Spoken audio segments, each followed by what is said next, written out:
A reminder to be careful around train tracks. It's all part of Operation Lifesavers Train Safety Week. Devontae Martin is here with more on the dangers. Devontae?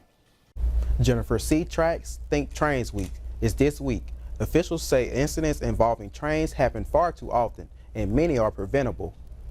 Every 3 hours in the United States, a person is either injured or killed at a railroad crossing. The Louisiana Highway Safety Commission is currently placing a high emphasis on railroad safety. During this week, as part of Operation Lifesavers Train Safety Week, both the commission and organization are looking to bring down the number of accidents. According to Operation Lifesavers, there were 77 train collisions last year in Louisiana. They also say more than 60% happen at crossings equipped with lights or gates. Lifesavers Executive Director Nan Arthur says it happens often in North Louisiana. In Shreveport, we watched from the train point of view people going around the railing, the cross guards.